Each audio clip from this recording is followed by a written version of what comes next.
Bonjour, très chers compatriotes gabonais, une fois de plus, vous êtes à l'émission Atmosphère, intervention chirurgicale, électorale et judiciaire, animée par le prince Adouma David Mberakouma, la voix des sans-voix, le minotaure de la baie de cochon, frappé du sceau du savoir et l'onction de la faculté, cerveau-serveur divinement électrifié, matricule 213, candidat à la mort.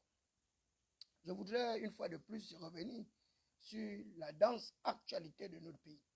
Et je voudrais rappeler aux Gabonais, aux uns aux autres, que je ferai une analyse objective justement de la communication qui a été portée par le chef du département communication, c'est-à-dire le jeune qui vient d'être nommé, que je ne citerai pas le nom pour ne pas lui faire une publicité gratuite.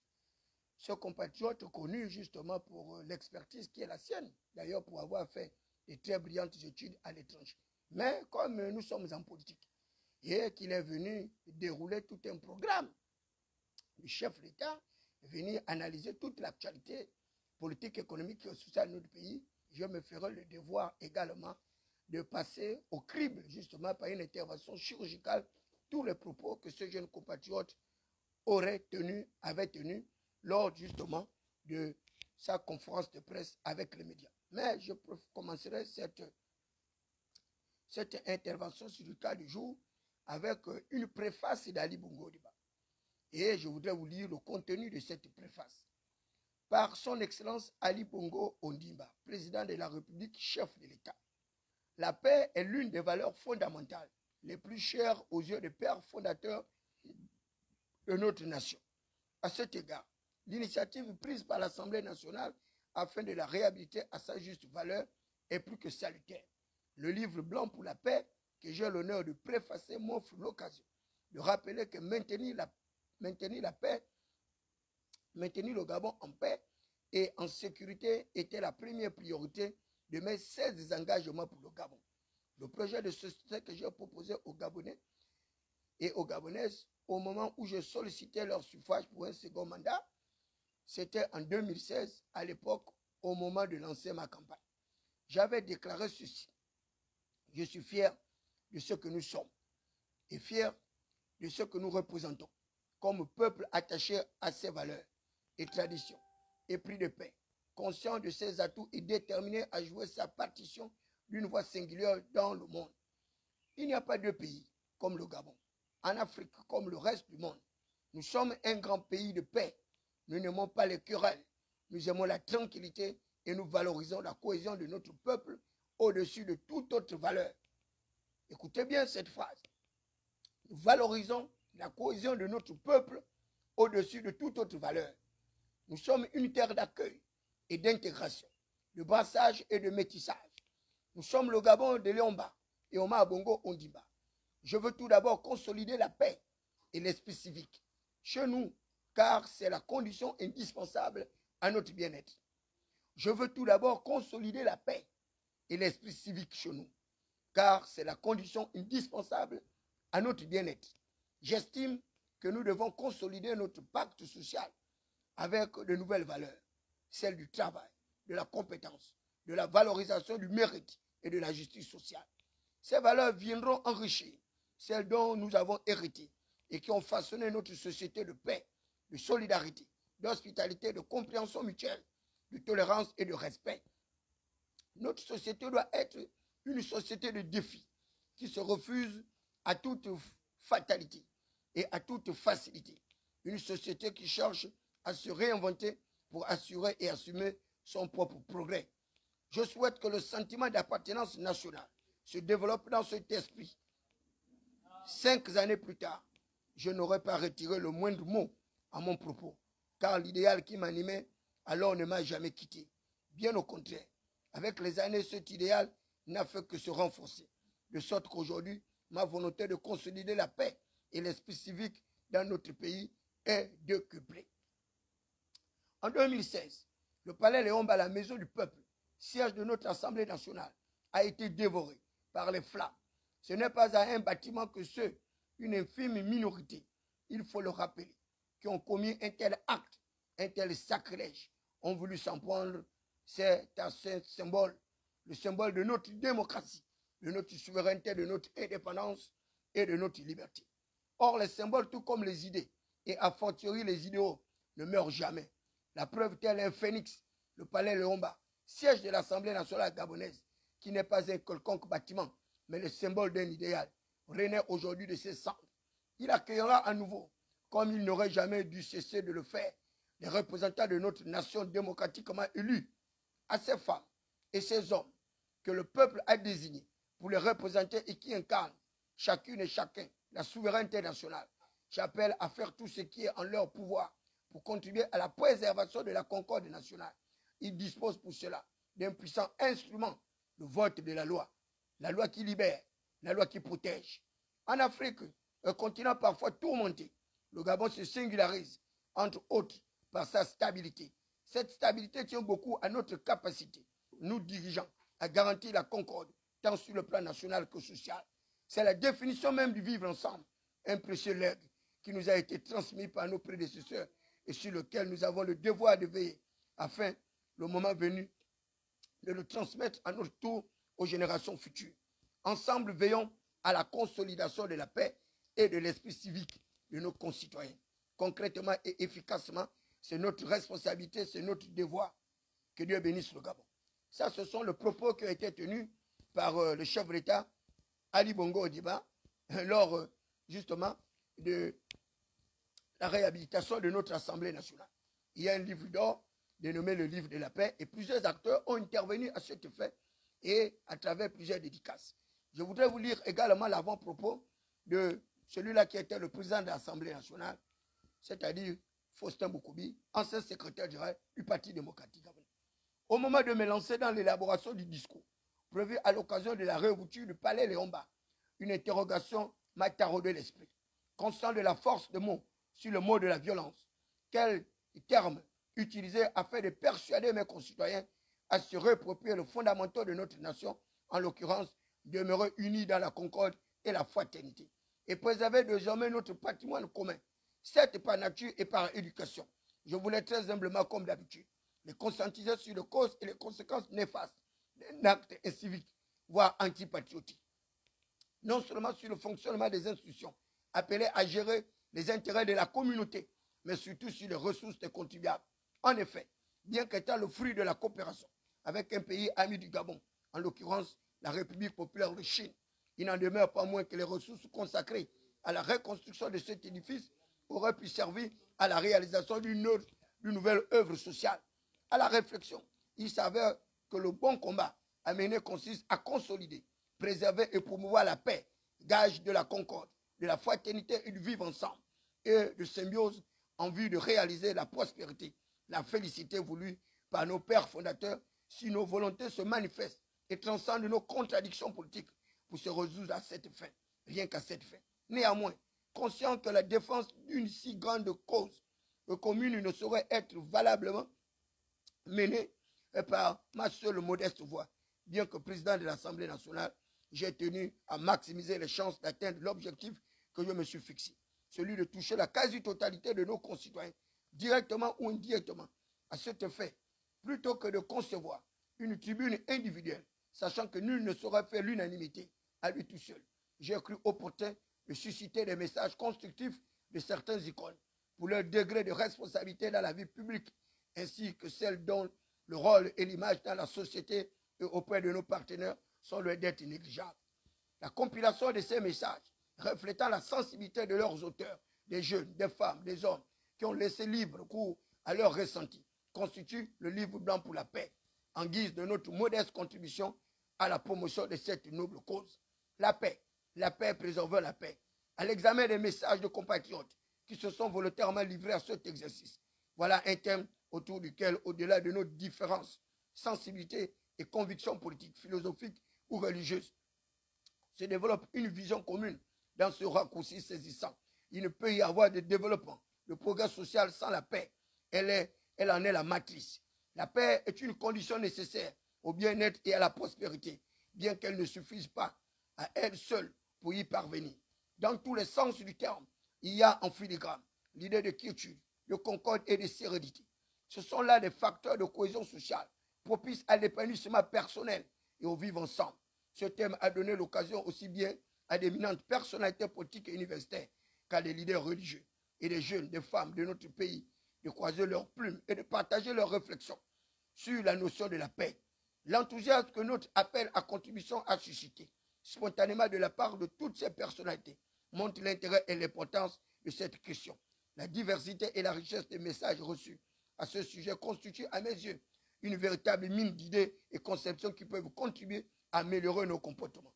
Il revient donc à chaque parlementaire, politique, majorité, opposition, indépendant, société civile, leader d'opinion dans l'examen de la démocratie et du jeu qui en découle, d'éviter l'extrémisme, le radicalisme, la haine et l'intolérance, souvent source de dérapages et de situations de non-retour, car la population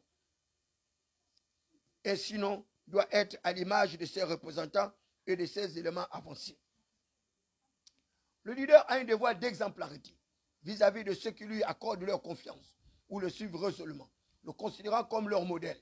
En matière de paix, nous ne saurions nous considérer comme un héros des films de science-fiction capable à lui tout seul de venir à bout d'une armée, mais plutôt celui qui contribue au maintien de la quiétude par son comportement, son message et son action en faveur du plus grand nombre de personnes. Si le chantre panafricain de la paix, l'illustre et mémorable Nelson Mandela, après avoir été privé de ses droits, emprisonné, torturé toute une vie durant, a néanmoins affirmé que les gens courageux ne craignent pas le pardon au nom de la paix. Les gens courageux ne craignent pas le pardon au nom de la paix. C'est sans nul doute que riche d'une expérience dont aucun d'entre nous ne peut se prévaloir. L'homme a su apprécier la nécessité d'établir et préserver la paix. En définitive, la paix est un bien extrêmement précieux que nous devons préserver pour éviter les affres, les événements malheureux et déchirements que l'on déplore sous d'autres cieux et qui ont ébranlé, bien que passagèrement, notre vie ensemble. Je conviens parfaitement avec le président John Friedman Kennedy qui a averti: ne nous reposons pas sur nos acquis, mais efforçons-nous de construire la paix, de vouloir que la paix soit dans le cœur et dans l'esprit de chacun. Que la réhabilitation du palais Léomba, magnifique siège de l'Assemblée nationale gabonaise, soit le symbole d'une union nationale encore plus forte dans la concorde et une fraternité à toute preuve, et que le Gabon s'éveille à tout jamais pour construire un avenir radieux à nos enfants. Que chacun de nous s'approprie, applique et promouve cette exaltation plus que jamais. Ça, ce sont les propos de l'ancien président de l'Assemblée nationale. Et là, je vais tirer au hasard les propos justement de certains membres sur ce processus de la paix. Et là, je vais prendre les propos de Daniel Lise Itumba Mbengue. Daniel Lise Itumba Mbengue, enseignante d'écriture et d'interprétation dramatique, École nationale d'art et manufacture, ENAM du Gabon. Proposition d'un monologue sur la paix. Jusqu'au jour où ils l'ont tuée, personne ne savait combien elle était indispensable à la vie de tous les jours. Elle était là devant tous. Pourtant, c'est de l'autre côté que je l'ai rencontrée. Je ne vous le souhaite pas, car c'est mieux de faire sa connaissance dès maintenant. On comprendrait bien les choses et éviterait ce qui va suivre. Voilà un soir du 3 mai 2017, au sortir d'un spectacle de festival, coup de théâtre. Je rentre chez moi, il fait déjà très tard. Je démarre mon véhicule. Me voilà sur la route déserte. Très vite, je remarque une voiture qui me suit de près. Dit-on que ce genre de situation peut être très embarrassante. Le conducteur me fait les appels de phare. Il insiste, marque une vitesse plus brusquement, s'arrête. J'ai peur. Voilà, je tremble au volant. Anxieuse tout en cherchant du regard le chauffeur du véhicule qui me suivait à toute vive allure. Je retourne à gauche et à droite pour le semer, mais il est toujours à mes trousses. Prise de panique, j'accélère. Ma vue est brouillée. Je suis à gauche-goutte perdu dans le doute. J'appuie sur l'accélérateur. Rien. Les vitesses ne passent pas. Quand pendant un moment, je ne vois ni n'entends plus rien du tout. Quelques heures plus tard, même si je ne peux rien dire de grand sur la notion du temps, en ce moment-là, au loin, une lumière éblouissante me force à ouvrir les yeux. Mais où suis-je? Et qu'est-ce que c'est? Pourquoi tous ces cris et lamentations? Quoi? C'est le deuil? Attends, j'écoute les pleurs. J'écoute les pleurs. Une scène, un spectacle, une bêtise, un complot, un accident. Qui est la victime? Ils sont tous coupables. Et pourquoi ces vêtements tout blancs sur moi? Mais qu'est-ce qui se passe? Philippe, attends, c'est Philippe. Dis, tu m'entends mon cœur? Pourquoi tout le monde me regarde de cette façon étrange? Quoi? Vous ne m'entendez pas? Oh, oh, oh. Mais je vous appelle. Là, monsieur, vous, madame, attends peut-être celle qui est derrière moi. Madame, mais qu'est-ce qui se passe réellement? Ok. Et ceux-là, je ne les connais pas. On ne dirait pas. Et toi, Philippe, je te demande, si tu m'entends, et tu ne me réponds pas, attends, qu'est-ce que je vois là? Non, non, non, non. J'ai mal. La lumière est très forte. Bonjour. La lumière est très forte. J'entends aussi des voix. Quoi? Ne pas avoir peur de te fixer, d'ouvrir grand les yeux. Tu es lumière, une lumière qui parle. Je vais tout voir ici, dans ce bas monde. Déjà que je ne sais même pas où je suis. Comment? Que je prête l'oreille, que je sois attentif. Et comment puis-je y arriver dans une telle situation? Déjà, je ne comprends rien de ce qui m'arrive. Ah oui, il faut que j'écoute attentivement. Oui, oui, comment? Que je le répète. Africa, Africa. Viens, viens découvrir Africa. Viens là où la vie commence. Mais attends, c'est Azizi Nanga, la panthère gabonaise, l'une des pionnières dans le domaine de la musique. Une femme comme je l'aime. Oui, oui. Ah non, je dois la sentir. C'est vrai, je la sens. Elle est un sentiment de calme, de tranquillité, de repos, et qui me met en harmonie avec moi-même. Arrête toute la confusion qui m'habitait jusque-là et me ramène à la sérénité. Source de quiétude, de certitude et de confiance. Elle nous invite au rapprochement, à l'union, en association avec le moi intérieur. Alors fini ce type de spectacle. Plus jamais. Hosanna au plus haut des cieux. Les dignitaires Nelson Mandela. Si tu juges les gens, tu n'as pas le temps de les aimer. Mère Teresa religieuse, 1910-1997. L'honneur appartient à ceux qui jamais ne s'éloignent de la vérité. L'honneur appartient à ceux qui jamais ne s'éloignent de la vérité. Même dans l'obscurité et la difficulté, ceux qui essaient toujours et qui ne se laissent pas décourager par les insultes, l'humiliation ou même la défaite. Ou même la défaite. Je vais terminer par les propos de Michel Essongé. Ah non, j'ai encore du job de Vung Ding et je m'arrêterai justement au niveau de Paul Biogemba. Je vais continuer par ce hymne de la paix de Michel Essongé, haut dignitaire de la République, ancien ministre. Monsieur le Président de l'Assemblée nationale, j'ai l'honneur d'accuser réception de votre lettre du 8 avril dernier dans laquelle vous avez souhaité associer ma modeste personne à une initiative hautement citoyenne relative à la culture de la paix dans notre pays. Et je vous en remercie. Le défi qui constitue la quête de la paix dans un pays en construction comme le nôtre mérite en effet un investissement de tous les instants et de tous ses enfants. Le siège de l'Assemblée nationale, par le symbole qu'il représente en tant que causeur de l'expression du peuple, me paraît être l'endroit idéal pour réunir tous les Gabonais autour de ce que les pères fondateurs de la nation gabonaise ont depuis toujours considéré comme des valeurs cardinales du vivre ensemble, à savoir la paix, la concorde et l'unité. Pour ma part, la paix est une quête permanente, c'est un comportement, c'est un regard bienveillant, c'est la main tendue à l'autre, c'est l'écoute, c'est le respect de la dignité transcendante de la personne. C'est au-delà des partis, des ethnies, des sexes et des religions, de l'adversité politique, du sentiment qu'il n'y aura jamais personne de trop pour construire la paix. À ma chère nation gabonaise, je désire justement adresser une pensée pleine d'espérance afin que dans le climat persistant de préoccupation sociale, sanitaire et économique, le peuple gabonais ne cède pas au désengagement et à la tentation du rejet, mais redécouvre des valeurs d'attention réciproque et de solidarité qui sont à la base de sa culture et de vivre ensemble et sont source de confiance aussi bien dans l'immédiat que dans l'avenir, spécialement pour les jeunes. En guise de conclusion, je voudrais vous dire que c'est à travers des initiatives comme les vôtres que la paix a une voix, une résonance. En ce début d'une nouvelle décade, période de renaissance de la vie, sémons des graines de la paix dans nos cœurs. Et n'oublions pas que pour récolter ses fruits, nous devons nourrir les récits avec amour et pardon. La paix attend notre volonté pour croître, fleurir, puis s'exprimer pleinement en tous ceux et toutes celles qui l'auront cultivé. Ainsi se résume ma pensée, transcrite dans ce poème sur la paix, et j'ai l'honneur de vous transmettre en guise de contribution à votre initiative. L'hymne de la paix, écrit justement de Michel Essongué, un acteur politique que nous connaissons très bien, un opérateur économique prospère, un homme de paix qui a enraciné justement tout son comportement et même son corps physique dans cette véritable action. Hymne de la paix. La paix n'a pas de prix. Et quand on est épris, et comme pris dans un étau, elle vous prend le temps qu'il faut.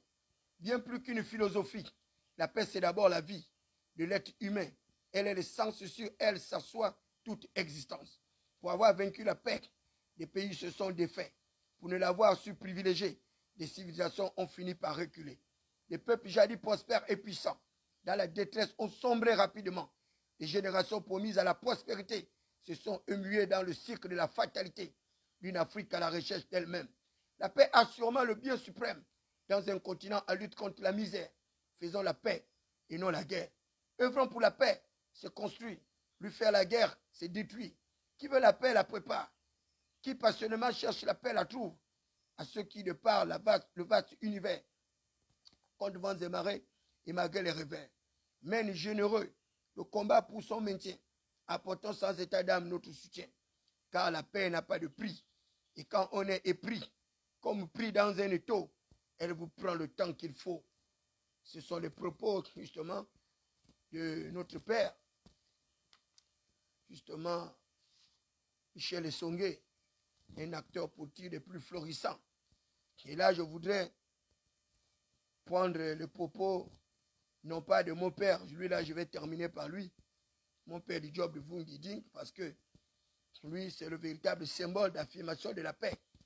Donc, je vais prendre les propos de Paul Biogimba, ensuite ceux de Oyemba. Non, je commencerai par Oyemba, ancien premier ministre de l'ère de l'ouverture, de la fin du monotisme abject et sauvage pour l'avènement de la démocratie.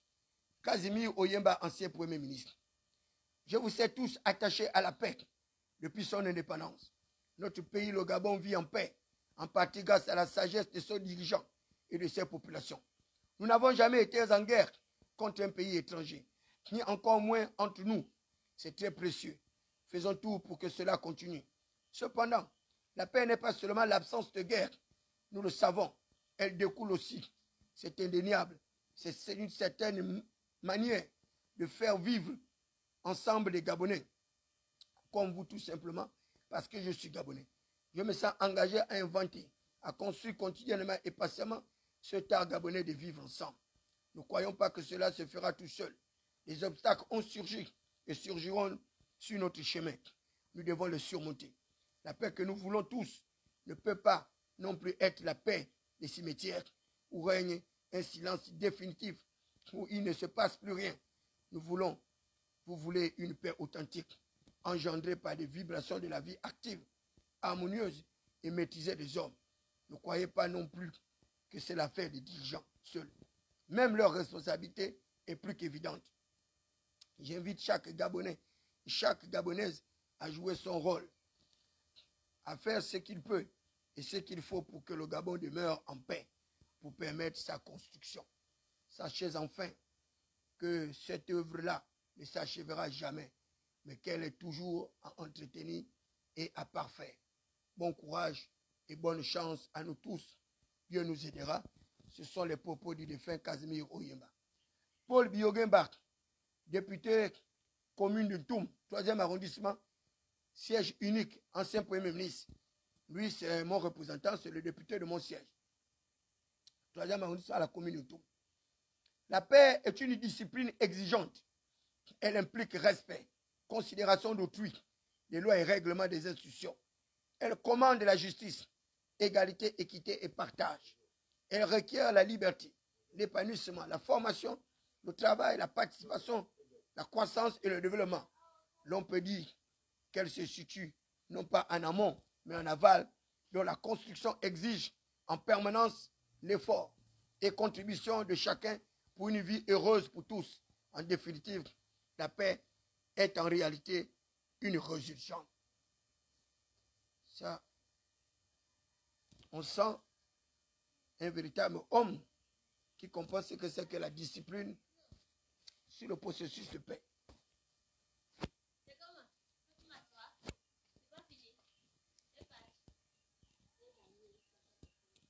Ah, d'accord. Non, tu peux t'asseoir. Elle passe d'abord. On va régler ton point. La paix est une discipline exigeante. Ce sont les propos de Père Biyogamba. Un texte très, très subtil. La paix est une discipline exigeante. Elle implique le respect, la considération d'autrui, les lois et les règlements des institutions. Elle commande la justice, l'égalité, l'équité et le partage. Elle requiert la liberté, l'épanouissement, la formation, le travail et la participation, la croissance et le développement. L'on peut dire qu'elle se situe non pas en amont, mais en aval, dont la construction exige en permanence effort, contribution de chacun pour une vie heureuse pour tous. En définitive, la paix est en réalité une résultante. Une résultante. Ces propos de Biyogamba vont être analysés et je vais en faire justement le tour de ma communication de ce matin. Pierre Claver Mahanga Moussavo, ancien vice-président de la République gabonaise. La paix est si essentielle, si nécessaire mais si éphémère sous tous les cieux. La paix est aussi impalpable que le bonheur. C'est lorsque nous sommes dans un état profond de vulnérabilité, confrontés à des difficultés et à des menaces, à des conflits, à la violence et à d'autres sentiments déséquilibrants, que l'on s'aperçoit que la paix existe, que le bonheur était pourtant bien là. Lorsque Kant a élaboré le concept de projet de paix perpétuelle, il ne s'est pas agi que d'un concept de plus qui défie la paix. Il s'est agi de la rendre plus accessible et comme un élément fondamental de nos vies, comme un élément fondamental de la démocratie. Notre paix, la paix a toujours été présentée comme une impérieuse donnée pour atteindre un objectif noble, la prospérité sur l'ensemble du territoire national. Or, la paix se cultive, telle une aube qu'on voit éclore et dont on suit des yeux les premières lueurs, comme un enfant que l'on aime et protège dès les premiers coups de pied dans le ventre de sa mère. La paix, la vraie, doit être sous-tendue par ailleurs dans notre pays par des politiques conférant à chaque citoyen gabonais un minimum vital, un travail correctement rémunéré qui garantit un logement décent, une bonne santé, une bonne éducation et la sécurité. En effet, une vie décente pour chacun de nos compatriotes garantit la paix, la consolide, la rend visible, palpable. La solidité de nos institutions est à ce prix.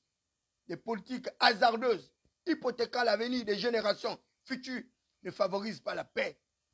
Des politiques hasardeuses, hypothéquant l'avenir des générations futures, ne favorisent pas la paix.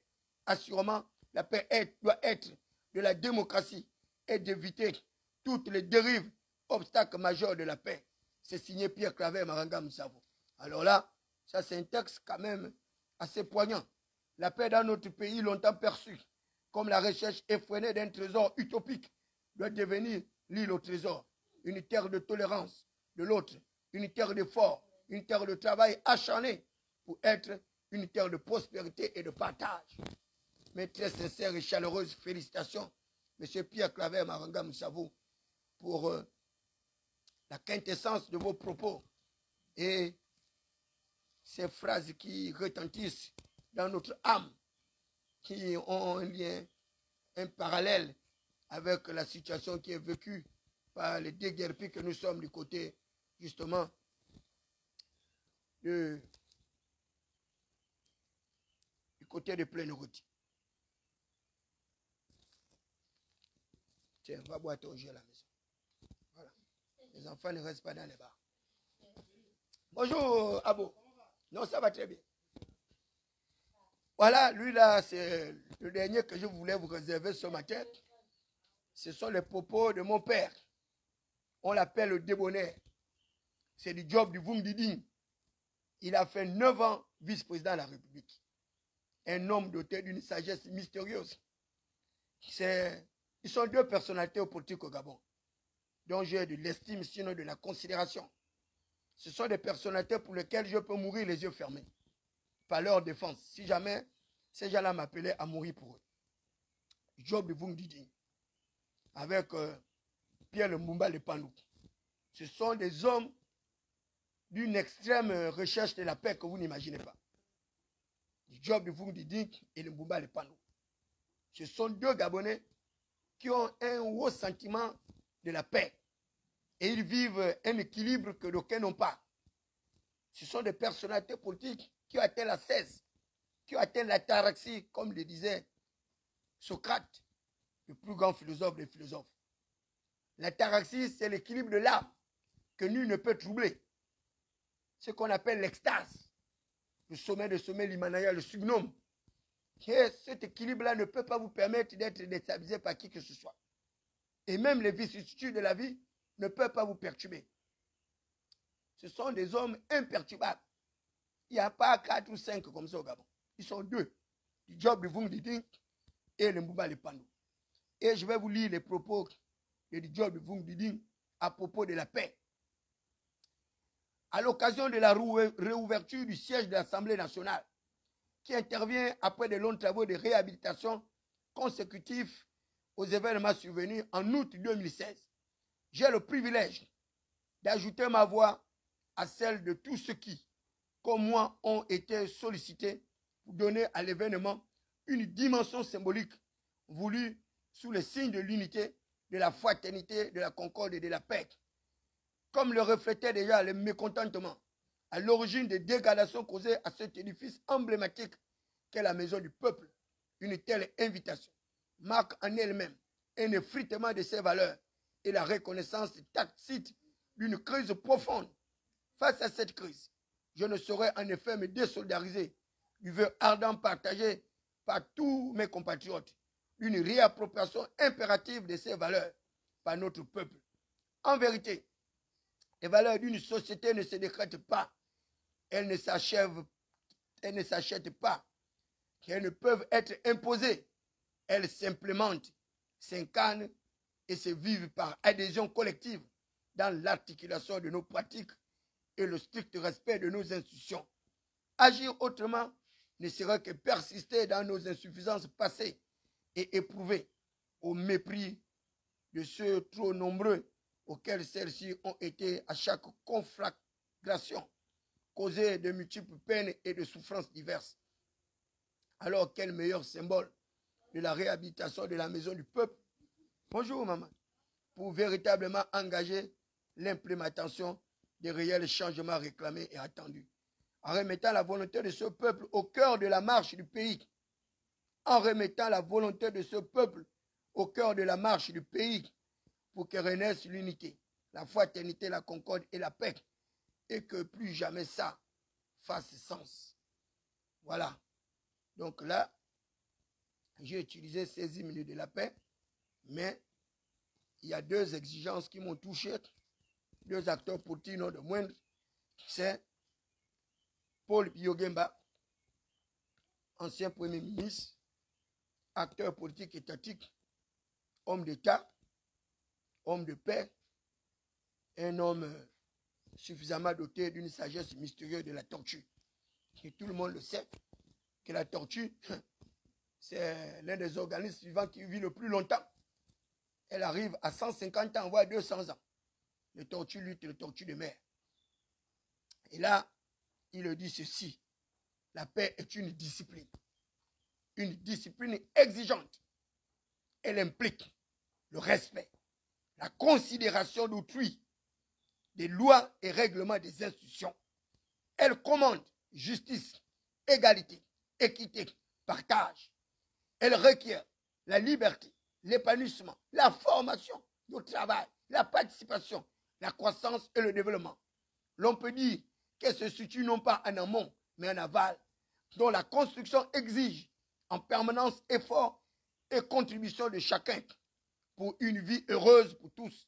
En définitive, la paix est une réalité résultante. Nous allons analyser les propos justement de cet homme d'État. Il le dit clairement que la paix est une discipline exigeante. L'exigence de cette discipline a une implication, le respect. Le respect. Et par rapport justement à cette implication du respect, je voudrais vous renvoyer à la Déclaration universelle des droits de l'homme et du citoyen de 1789 dans un de ses alinéas qui stipule que tous les êtres humains naissent libres et égaux en droit et en dignité et qui sont dotés de la personnalité juridique et qui doivent agir les uns les autres selon un esprit de fraternité. L'esprit de fraternité. L'esprit de fraternité.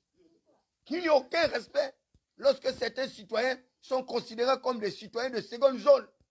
Il n'y a aucun respect lorsque certains citoyens sont considérés comme des parias, comme des désespérés.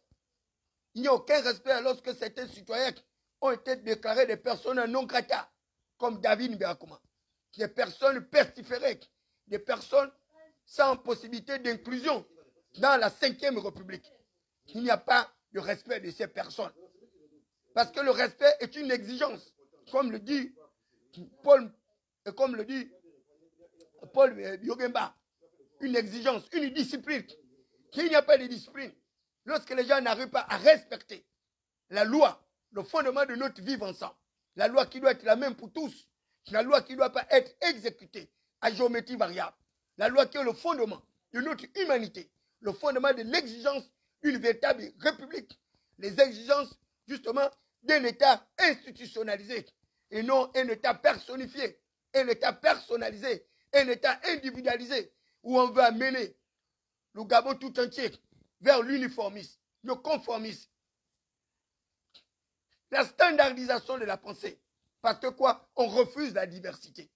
On refuse la diversité d'opinion. On refuse la confrontation, la saine émulation pour que le meilleur puisse émerger. On préfère favoriser le tutorat, le protectorat, le parachutage éhonté, les acteurs politiques vils et serviles, sans papier, et qui viennent chanter des phrases illusoires, qui incitent justement d'autres compatriotes gabonais à des assassinats, à des tortionneries, à des tueries. Et ces gens-là, ce sont eux qui veulent s'ériger en observateurs, qui veulent s'ériger en partisans de la paix. Ces gens sont des conspirateurs, ce sont les déstabilisateurs, les délateurs. Et d'ailleurs, certains sont sans base électorale. Bobby Sangoubia, ils n'ont pas les papiers. Et ce sont eux qui suscitent les querelles à la place du travail. Et c'est pourquoi, justement, Paul Biogemba vous le dit ce matin, que la paix est une discipline. Que la paix, dans cette discipline, elle implique le respect d'autrui. Et il le dit bien, la considération d'autrui. Lorsque vous êtes dans un pays riche comme le Gabon, en revenu intermédiaire de la tranche supérieure, et que d'autres compatriotes gabonais vivent dans l'exclusion, la marginalisation, et on les transforme en laissés pour compte sociétaux, en misérables, en pestiférés, en bêtes de somme. Et ces gens-là se retrouvent sous le joug de l'esclavage d'un certain nombre de négriers, des individus qui autrefois étaient plus pauvres que nous, mais parce qu'ils ont de l'argent, ils ont le pouvoir, ils ont la puissance, ils arrivent maintenant à déconsidérer autrui, ils arrivent à nous mépriser. Et il n'y a pas de paix lorsque vous arrivez à mépriser vos citoyens. Il n'y a pas de paix lorsque vous arrivez à déconsidérer vos citoyens. Il n'y a pas de paix. Et il le dit bien que la paix, en tant qu'exigence, doit reposer sur le respect des lois et règlements des institutions. Oui, la paix doit revêtir justement ce caractère de respect des institutions. Mais quel type d'institutions? Dans une période transitoire où les institutions ne reposent même pas sur une certaine réalité, qui est la réalité de la norme juridique, où vous avez des députés qui n'ont aucune légitimation du pouvoir, des députés qui n'ont aucune légalité de pouvoir. Et on nous demande une exigence des lois et des règlements, alors qu'eux-mêmes, les élus locaux, les élus nationaux, les dirigeants, ne sont pas capables de respecter la loi. Ils ne sont pas capables de se mettre aux exigences de la loi. Ils ont développé en eux le réflexe de l'impunité. Ce sont des impunis. C'est pourquoi ils peuvent insulter tout le monde. Dans chaque rue, ils peuvent vous matraquer, ils peuvent vous emprisonner, ils peuvent même vous tuer. Parce que ces gens-là n'ont aucune considération pour les Gabonais que nous sommes. Ils nous prennent comme des Gabonais de seconde zone électorale. Ils nous prennent comme des Gabonais des quartiers malfamés, des quartiers matiti. Et c'est pourquoi ils sont capables, à travers des lois et règlements, à travers des institutions, ils sont capables de piller nos domiciles, de les saccager, de détruire le fondement de notre humanité, le fondement de notre dignité. Et ils le font sans gêne, avec désinvolture, avec arrogance. Et voilà comment ils ont pu jeter comme ça près de 3 000, 4 000 personnes sans abri, alors que ce sont les Gabonais. Et soit dit pour la recherche du progrès, à travers justement des projets futuristes, factices, des projets qui ne peuvent être appréciables que dans l'imagination de leur vil esprit, des esprits rétorques, des esprits à la limite archaïques, des esprits primitifs, alors que ces gens-là ont des diplômes et ils viennent faire des communications pour exalter leur intelligence macabre, pour venir exalter leur suprématie élitiste, des élites sans base électorale, des élites incapables d'apporter le confort, le bien-être aux populations. Et ils arrivent à justifier des farces illusoires, d'un progrès aux antipodes de la réalité. Un progrès sans incidence sur le développement psychologique des personnes, sur le développement psychiatrique des personnes, sur le développement sanitaire des personnes. Ils arrivent à justifier les farces. Le citoyen ne sera pas détenteur d'un titre de propriété, n'importe quoi. Et pourtant, dans leur loi fondamentale, ils ont bien mentionné le principe justement de la protection de la propriété. La protection de la propriété, l'inviolabilité même de la propriété. Si ces gens-là n'ont pas de titre foncier, alors pourquoi est-ce que vous avez introduit une requête au tribunal pour déclarer cette zone d'utilité publique? C'est parce que vous êtes conscient qu'il y a des Gabonais qui existaient là depuis 30 ans, depuis 40 ans, comme mon père depuis 60 ans. Nous avons toujours vécu là, en bonne intelligence. Et nous également, en tant que Gabonais, nous faisons partie composante de cet État. L'État qui est cette personnalité morale, le droit public souverain et territorial, le territoire sur lequel s'exerce la puissance publique, la population qui doit être bénéficiaire des politiques publiques. Mais vous êtes des incapables. Vous voyez l'État comme les institutions. Et quel type d'institution? Un État qui n'est pas capable lui-même d'avoir un titre foncier, alors que c'est l'État qui est le détenteur de tous les titres fonciers sur l'ensemble du territoire. On a tout fait pour vous expliquer. Pendant l'élaboration de cette constitution, on vous l'a dit, et je vous l'ai dit, que cette constitution était faite contre le peuple. Cette constitution était faite contre Brice Oligui Nguema. Vous m'avez tourné en dérision. Parce que quoi? Vous êtes les diplômés de Clochette et Pécadi, des diplômés des universités de Faubourg de la Sorbonne, de Cambridge d'Oxford. Parce que quoi? Il n'y a aucune saine compétitivité là-bas. Vous avez tous les moyens de réussite là-bas. Et c'est pourquoi vous préférez ne pas construire les universités. Vous préférez ne pas équiper nos centres médicaux. Vous préférez laisser la population dans un état de prévarication, un état de misère et de pauvreté. Et pour enfoncer le clou, vous enfoncez encore ces populations qui hier avaient des abris, qui deviennent des sans-abri, pour que vous arriviez justement à vous rire d'eux, à vous moquer. Et vous allez encore auprès du chef de l'État, soit dit être les représentants de cette population dont vous n'avez pas été victime de ces casses-là. Vous allez toujours faire le même scénario. Une bande de lascars, une bande de misérables, des profiteurs situationnistes, à travers une société civile macabre, une société civile épicurienne, budgétivore et mercantiliste. Des gens qui vivent seulement de la misère du peuple. Ils n'ont pas honte. Des gens sans dignité, des femmes sans valeur. Il leur arrivait ce que disait un proverbe vrai, que les chiens sont retournés vers ceux qui les avaient vomis et que la tuile avait, c'est une fois de plus, vautré dans le bourbier. Ils veulent s'ériger en véritable défenseur du prince alors qu'ils n'ont pas d'argument. Ils n'ont pas les papiers Bobisango. Et même lorsqu'ils vont chercher leurs élites, les élites également viennent à travers des communications élucabrantes, des communications qui n'ont aucun sens, des communications qui n'arrivent même pas à rassurer la veuve, qui n'arrivent pas à protéger l'orphelin, qui n'arrivent pas à soutenir les mendiants, les malheureux. Et ils se disent être des porteurs de bonnes nouvelles. Vous êtes des mécréants, vous êtes des fils des Moabites, des fils des Ammonites, vous êtes des Sadducéens, vous êtes des pharisiens, vous êtes des Tubalcaïens. Et c'est pourquoi vous n'avez pas la conscience justement de préserver la paix de ce pays. Parce que vous estimez que vous êtes arrivé au sugnome, vous êtes arrivé à la suprématie, vous êtes arrivé à l'hégémonie. Mais ce que vous ne savez pas, c'est que le temps est le maître des circonstances. Il est capable de créer les circonstances que vous n'imaginez pas. Moi, on m'appelle David Mberakouma. Je suis le prince de l'oralité. On m'appelle le prince Adouma. Je suis le prince de toutes les politiques de riposte graduée, les politiques d'endiguement, les politiques de contènement. Et je vous le dis, le réveil sera brutal. Il faut que vous le sachiez. Le réveil sera brutal. J'étais tranquille dans mon lit, à pleine rôtie. Je dormais avec l'héritage de mon père. 5 villas construites par la sueur, la souffrance de mon père. 2 maisons en étage que vous avez détruites. Je vous dis, moi, David Mbakoma, représentant de mon père, Mfoume Sam Simon, vous avez encore cassé 2 villas de mon père Oyem. Et vous avez 2 villas de mon père louées par l'État gabonais à travers un procureur de la République, à travers un directeur du ministère du Transport. Je vous le dis, à partir de la fin du mois, j'irai faire sortir ces représentants de l'État. Ils iront louer leur maison ailleurs avec leur titre foncier parce que c'est la maison de mon père. Il n'y a pas de raison que vous suspendez les baux locatifs et que vous ne payez pas mon père. Il n'y a pas de raison. Vous suspendez les baux locatifs, vous payez. Vous donnez mon père son argent. À 80 ans, mon père ne peut plus travailler. Il a besoin de jus du fruit de son travail. Et tout cet argent, il n'a pas triché, il n'a pas volé. Toutes ces maisons, il les a construites par de rudes batailles, de rudes affirmations de minorités marginales. Parce que mon père, il voulait nous laisser un héritage que vous avez détruit. Et je vous le dis, moi, David Mbakoma, le prince Adouma, je vous pourchasserai jusqu'aux portes de l'enfer, jusqu'aux confins de l'humanité, jusqu'à ce que vous ayez payé le double de votre impudence, le double de votre impolitesse, le double de votre mépris, le double de votre...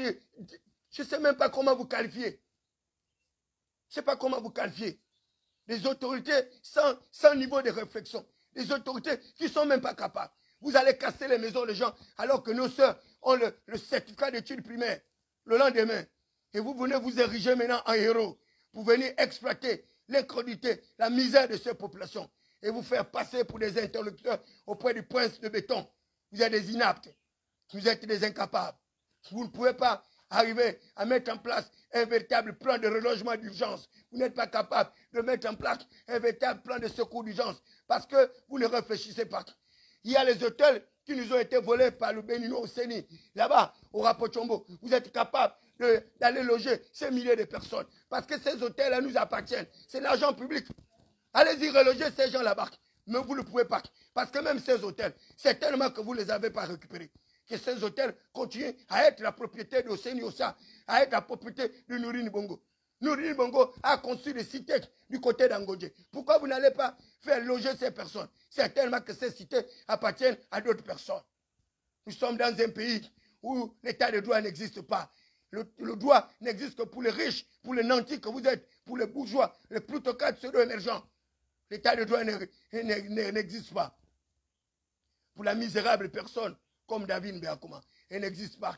Vous pouvez voler, vous pouvez piller l'État en toute impunité, en toute inquiétude. Et lorsque nos enfants de bas quartier volent une boîte de sardines, ils volent un portable, vous les jetez en prison. Mais souvenez-vous de la loi, justement, du ministre d'État de la justice au Congo.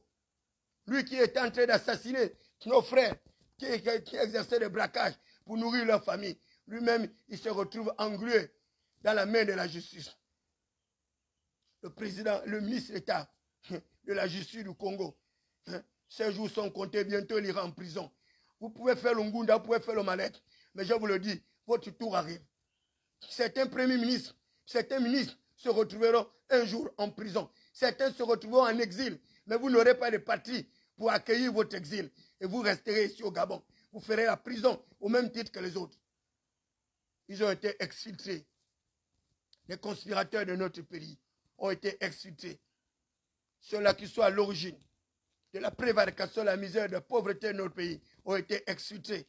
Mais c'est David Mbakoma que vous menacez d'emprisonnement. C'est David Mbakoma que vous menacez d'assassiner, de tuer, parce que vous n'avez pas d'argument.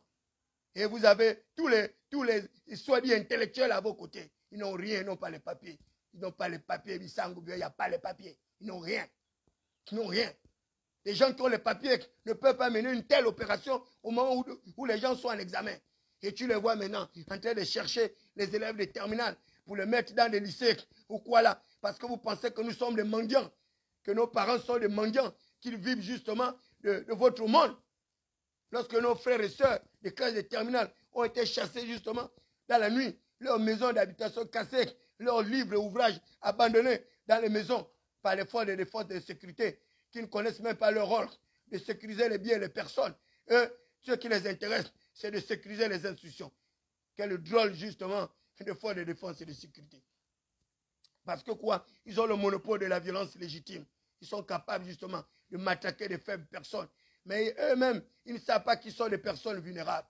Vous êtes même plus vulnérables que toutes ces personnes que vous martyrisez. Vous êtes plus vulnérables que toutes les personnes que vous êtes en train de matraquer. Parce que vous êtes en contact avec le peuple. Vous êtes en contact avec la fournaise en dame. Vous êtes en contact avec l'invisible. Parce que la paix, comme on est en train de vous le dire, c'est une exigence. La paix repose sur le respect des lois et règlements, oui, sur le respect des institutions, oui, mais également la paix repose sur la considération d'autrui. La considération d'autrui. Et c'est pourquoi Paul Biogeba parle d'une discipline. Une discipline. Une discipline à la fois pour les dirigeants, mais également une discipline à la fois pour le peuple souverain, qui est le garant de toute légitimité et de toute légitimation du pouvoir. Mais aujourd'hui, vous avez le pouvoir. Vous n'avez plus besoin du peuple. Ce pouvoir, vous pouvez le matraquer. Vous pouvez justement faire tout ce que vous voulez de ce peuple-là. Mais il y a un passé relativement récent, il y a 2 mois, ce peuple faisait l'objet de toutes vos attentions. Regardez les populations de Mwanda. Elles sont aujourd'hui justement délogées de leur propre terroir. Leur relique ancestrale est détruite. À cause quoi? À cause du progrès. Le progrès soit dit. Parce qu'il faut exploiter l'uranium qui ne profite même pas aux populations. Deuxième pays producteur de l'uranium au monde. Il y a par le passé, nous étions premier pays producteur de l'uranium au monde. Malaisie à Mwanda. Les populations dorment dans des conditions les plus lamentables. Et tout le monde a espéré à l'arrivée de Josué. Tout le monde a espéré à l'arrivée de Moïse. Tout le monde a espéré à l'arrivée du Messie. Et je conseille le Messie de faire attention à toutes ces personnes. Je conseille le Messie de nous suivre la volonté du peuple. Je conseille le Messie d'avoir égard au peuple. J'ai tout fait pour conseiller le Messie. J'ai tout fait pour lui apporter une aide réfléchie. J'ai tout fait pour l'orienter, pour qu'il ne puisse pas tomber dans le traquenard. Malheureusement, ces collaborateurs, les collaborateurs du prince, ont chassé David Blancouma. Aujourd'hui, qu'est-ce qui leur arrive? Ils ont tout perdu. Ils ont détruit le capital social du prince. Ils ont détruit sa notoriété. Ils ont détruit son privilège. Et là, il faut chercher le bouc émissaire. Il faut chercher le bouc émissaire. La paix commande la justice. La paix commande l'égalité, l'équité, le partage. Vous en êtes au plus au-dessus. Béni soit le Dieu de Paul Biogeba. Béni soit cette intelligence. Il dit bien que la paix commande la justice. La justice gabonaise, elle est au sol. Une justice à géométrie variable. Elle ne s'intéresse que pour les riches, pour les nantis, les bourgeois, les aristocrates, les oligarches, les plutocrates et ceux féministes émergents aux mœurs dépravées qui arrivent justement à encourager l'État. Ils arrivent à encourager l'État. Honte justement à toutes ces femmes du Parti démocratique gabonais qui encouragent la stupidité et la bêtise. Honte à toutes ces femmes du Parti démocratique gabonais qui n'arrivent pas à protéger la veuve, qui n'arrivent pas à prendre parti pour l'orphelin, qui n'arrivent pas à prendre parti pour les déshébrés et les désespérés. Honte à ces femmes dirigeantes du PDG. L'égalité. L'égalité, c'est le fondement de toute humanité. Je vous ai parlé de la Déclaration universelle des droits. Je vous ai parlé de notre loi fondamentale qui parle de l'égalité des Gabonais. Tous les Gabonais sont libres et égaux, malheureusement. Il y a les Gabonais de seconde zone électorale comme David Blancouma qui ne bénéficient pas de la même égalité que les fils des Nantiques. L'équité, c'est toujours dans le même conseil de la justice et le partage. Le partage. Le partage. Le partage avait été inscrit justement dans le plan de société du chef de l'État Ali Bongo Niba. Il a parlé de la prospérité partagée. La prospérité partagée qui consistait en une justice rétributive, en une justice distributive. À chacun selon ses besoins, à chacun selon ses compétences, à chacun également selon sa responsabilité. Mais il n'y a aucun partage dans notre pays. Pendant que certains regorgent le superflu, le peuple gabonais manque de tout. Voilà des individus qui ont tout. Ils ont les cités, ils ont l'argent, ils ont les voitures, mais ils vont détruire les abris des pauvres Gabonais. Et regardez même le montant qu'on dit avoir donné aux Gabonais. Les montants de 4 millions de francs CFA, les montants de 2 millions. Vous pensez très honnêtement qu'un Gabonais qui a été déguerpi dans sa hutte, du côté du centre-ville, c'est avec 2 millions, qui va aller acheter un terrain encore qu'il doit trouver parmi les mêmes malfaiteurs de l'État. Et ça avait 2 millions, qui doit encore construire sa maison. Je ne sais pas quel est ce type de maison qui va construire avec 2 millions. Mais tout ce que nous savons, c'est que ce monsieur avait au moins sa baraque en planche, où il vivait son confort intérieur, où sa misère n'était pas dévoyée. Et aujourd'hui, la misère, la nudité de tous nos parents est dehors. Elle est exaltée par l'ambassade de Chine. Elle est exaltée par l'ambassade de Russie. Elle est exaltée par toute la communauté internationale.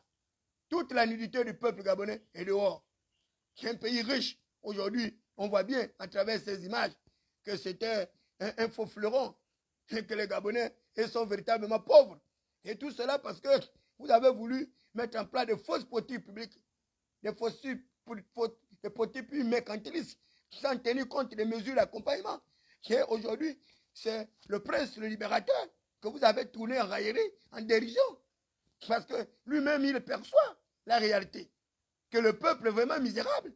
Et ça ne peut pas réconforter, puisqu'autant Ligui Guéma, ce n'est pas possible. Je ne pense pas que même dans l'imaginaire de son esprit, puisqu'autant Ligui Guéma aurait pensé qu'il y a des gens qui vivaient aussi lamentablement. Des Gabonais qui, ayant tout perdu, se retrouvent à la belle étoile, à dormir comme à Jakarta, à dormir comme en Inde, comme au Malawi, comme au Somalie.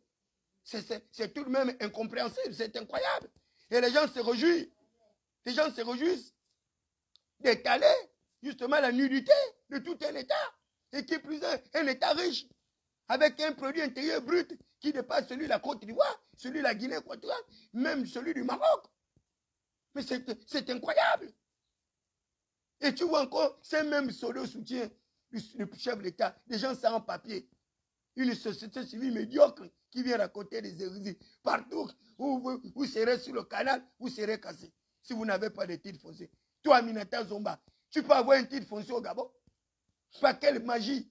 Toi, Aminata Zomba, tu vas avoir un titre foncier. Tu étais là, tu pleurais chaque jour à Africa numéro 1.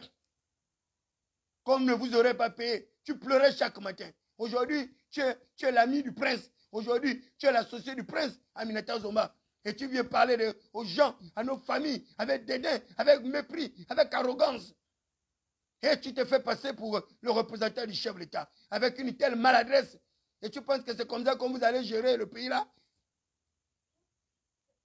Alors qu'on a vu notre frère Minta. On a vu notre frère Minta. Comment il a pu susciter un certain calme à travers son discours apaisant, son discours réconciliateur. Mais vous êtes quel genre de soutien du chef de l'État? Vous allumez les bombes partout, c'est incroyable. Mais vous êtes des poseurs de bombes. Mais un poseur de bombes ne peut pas être un partisan de la recherche de la paix. Ce n'est pas possible. Vous insultez tout le monde, tous les acteurs politiques, tous ceux qui ne partagent pas la même vision que Brice Koto Ligui Guéma sont humiliés, sont matraqués, sont injuriés, sont insultés. C'est ça là, la démocratie. C'est ça le pluralisme d'opinion.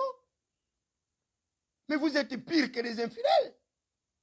Je ne sais pas comment Brice Koto Ligui Guéma fait. Vous associez à des individus comme vous.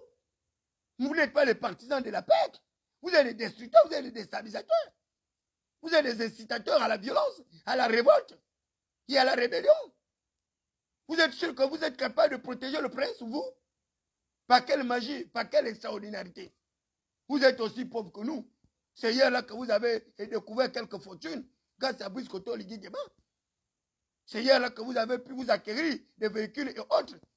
Mais vous ne savez pas qu'avant l'arrivée de Brice Koto Ligui Guéma, moi j'étais déjà véhiculé, mon père avait déjà les véhicules.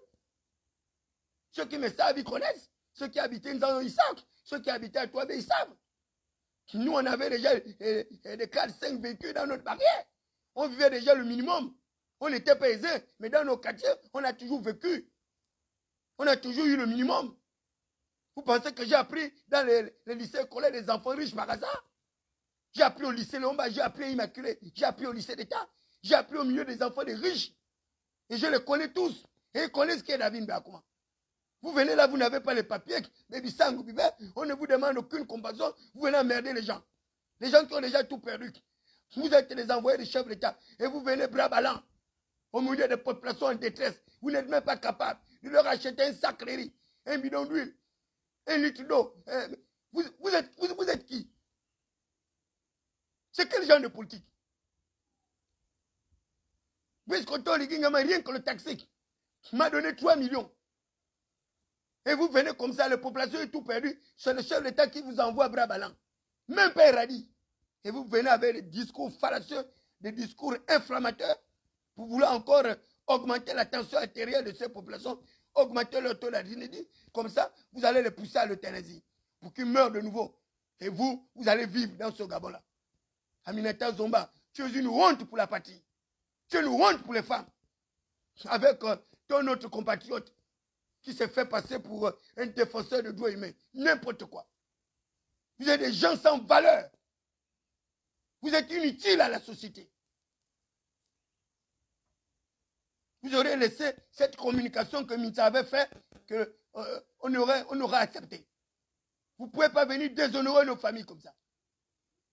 Et vous leur rappelez d'aller dans vos lycées et collèges pour aller manger les bouillies pendant qu'ils vont faire l'examen. Vous avez vu les conditions dans lesquelles ces gens-là vont participer à l'examen? Les gens qui ont tout perdu. Vous vous imaginez, vous mettez même à ma place, moi, David Beakouma, perdre 5 villas avec 2 maisons en étage. Vous êtes des malades. Vous êtes fous. Mais attendez, vous êtes en train de blaguer. La pression arrive. L'atmosphère va se détériorer. Les indicateurs macroéconomiques vont se détériorer. Et vous allez vivre vous allez vivre la même misère que nous. Votre misère sera pire. Parce que nous nous sommes préparés pour affronter l'obstacle. Nous sommes préparés. Nous avons l'habitude de faire 3-4 jours sans manger. On verra si vous serez capable de vivre 4 jours, 5 jours sans manger. Vous les fils de nantis, vous les fils des riches, des bourgeois, des aristocrates, des plutocrates. Je vous le dis, cette élection sera la plus pire élection que vous aurez connue dans votre vie. Vous auriez une débâcle électorale. Et je vais vous précipiter vers cette débâcle électorale. Circonscription par circonscription, commune par commune, arrondissement par arrondissement. Vous allez vivre l'heure. On va vous faire respecter le pouvoir du peuple. Vous allez apprendre à respecter la volonté populaire. Vous allez apprendre à respecter la volonté populaire au cours de ce processus. À moins que vous me jetez en prison avant comme vous êtes en train de réfléchir. Mais si je suis dehors pendant ce scrutin-là, non seulement je serai député, mais j'aurai un groupe parlementaire parce que je vais faire élire plusieurs députés. Je vais faire élire plusieurs députés cette année-là. Et les fils de prolétaires. Hors de question pour moi, David Beakouma, de soutenir un fils de palais. Jamais. Hors de question pour moi de soutenir un riche, un nanti cette année. Personne. Je soutiendrai rien que les candidatures des pauvres types, des misérables. Et nous allons vous apporter une preuve démonstrative que c'est nous qui sommes les maîtres du corps électoral de ce pays-là. Vous allez vivre l'heure. Vous allez vivre l'heure. La paix commande la justice, l'égalité, l'équité et le partage. Elle requiert la liberté, l'épanouissement, la formation, le travail, la participation, la croissance et le développement. L'un peut dire qu'elle se situe non pas en amont, mais en aval, dont la construction exige en permanence effort et contribution de chacun pour une vie heureuse pour tous. Une vie heureuse pour tous. En définitive, la paix est en réalité une résultante. Voilà un cerveau bien disposé, Paul Biogemba. Un cerveau bien disposé. Voilà ce qu'on appelle un intellectuel. Rien que le choix de ces mots apporte la preuve que ce monsieur a fait de très bonnes études. La paix requiert la liberté, consignée dans leur loi fondamentale, où ils exaltent l'absolutisme du pouvoir, la liberté d'opinion, la liberté d'action, la liberté de manifestation, la liberté de création de partis politiques, la liberté syndicale et autres. Toutes ces libertés que nous avons obtenues avec Ali Bongo Ondimba. Aujourd'hui, on nous refuse toutes ces libertés. Toutes ces libertés nous sont refusées. Alors que nous ne sommes même pas encore sortis de la période transitoire. Nous n'avons même pas encore des institutions démocratiques qu'on nous refuse tout. On nous refuse même la liberté de se défendre. L'autodéfense, la capacité d'un individu justement de se défendre contre l'oppression satanique. Contre l'oppression démoniaque. Alors que même la Bible nous recommande de résister à l'adversité. De résister à l'adversité. De résister à l'adversité. Et de ne pas avoir peur. Et eux, ils créent dans le pays une espèce de phobie. Une phobie généralisée. qui entraîne le peuple vers une apathie communautaire. Et tout le monde est pétrifié. Il n'y a personne pour défendre l'orphelin. Il n'y a personne pour défendre la veuve. Il n'y a personne pour défendre les malheureux. Et même lorsqu'on envoie ces piètres avocats, ils viennent enfoncer le cou. Et ils enfoncent le cou au nom carrément du chef de l'État. Vous êtes représenté. On dit dignement, ne peut pas vous envoyer parler aux gens avec une telle désinvolture. Ce n'est pas possible. Olivier Nguema a toujours été un homme de la paix. Il a manifesté cette paix-là par la prise du pouvoir pour nous éviter un déluge, un chaos. Et on a vu, lorsqu'il a mis en place toutes les mesures, d'arriver à un dialogue constructif avec l'association de toutes les composantes. Aujourd'hui, vous êtes dans le gouvernement, c'est grâce à la volonté de Olivier Nguema, c'est grâce à la recherche de la paix qu'il a toujours suscité. C'est vous qui êtes contre cette paix-là. Et c'est pourquoi vous faites tout pour détruire le lien de Nirvana de Olivier Nguema avec le peuple. Parce que vous le savez. Vous savez ce que vous recherchez. Vous savez ce que vous recherchez. Et je l'avais dit, Olivier Nguema, que ces gens-là, aussi longtemps qu'ils sont là, que vous vous êtes accoquinés à eux, ils vont vous mettre des pièges partout. Ils vont tout faire. Et leur dernier rempart, c'est détruire votre lien avec le peuple. Dès que vous aurez détruit ce lien avec le peuple, vous êtes exposé et puis c'est terminé. C'est une chute inéluctable et prévisible. Et les indicateurs sont là. Et ils sont en train d'accélérer le processus. Ils sont en train de chauffer le fourneau. Monsieur Biscoto Olivier Nguema, soyez prudents. Soyez prudents. Soyez prudents, monsieur le président. Soyez prudents. Allez-y, réécoutez le discours de votre mère. Allez-y, écoutez les recommandations que votre mère vous a données. Le peuple ne peut pas être votre ennemi. Le progrès ne peut pas être au-dessus du peuple. Le progrès doit être consenti par cette même population. Le déguerpissement ne doit pas être un déguerpissement primitif. Le déguerpissement doit tenir compte de la dignité humaine. Avec les mesures de prévention de conflits. Avec un accompagnement. Et vous avez tout. Vous auriez même pu organiser le transport à travers le génie militaire. Puisque vous avez les camions, on aurait pu transporter justement la marchandise de toutes ces personnes. Si ces gens-là avaient été sur le terrain pour voir ce spectacle désobligeant, ils auraient compris la révolte de David Ndakoma. Vous sortez votre congélateur et pendant que vous sortez le congélateur, pour aller prendre vos chaises, votre congélateur est déjà là ailleurs. C'est un véritable chaos, une situation de déluge que nous avons vécu dans notre quartier. Une situation que nous n'avons jamais vécue. Mais vous ne voyez pas les impacts de cette opération sauvage? Vous ne voyez pas les impacts? Vous ne voyez pas les impacts? Mais ayez un peu de la retenue.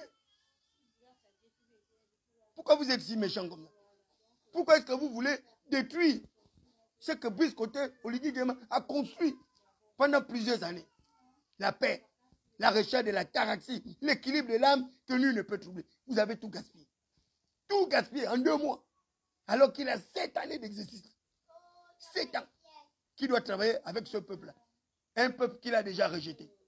Mais vous allez avoir quel dialogue avec un peuple qui vous a déjà rejeté? Parce que quoi? Ce peuple a tout perdu. Il vous considère maintenant comme un Nabucodonosor. Mais comment est-ce que vous allez encore... Et vous voyez encore des personnes sans éthique, sans morale, une bande des inaptes qui ne savent même pas discourir, qui ne savent même pas comment apporter une réfléchie à une personne en détresse. Non. Elles vont encore en guerre contre ces personnes affaiblies, en les menaçant de nouveau, en menaçant d'autres compatriotes qui vont être cassés. Comme si Aminata Ndomba peut avoir un titre foncier. Mais vraiment, tu me fais rire, ma soeur. C'est vraiment décevant hein, ce que tu dis là. Même l'État n'a pas de titre foncier.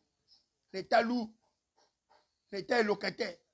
Donc tu ne suis même pas l'actualité lorsqu'on parle des baux locatifs. Lorsqu'on parle de la dette de l'État à hauteur de 71 milliards. Mais comme tu n'as pas fait l'économie, tu ne connais rien. Tu es obligé de venir raconter des histoires. Avec ta longue bouche là, on dirait le fumoir.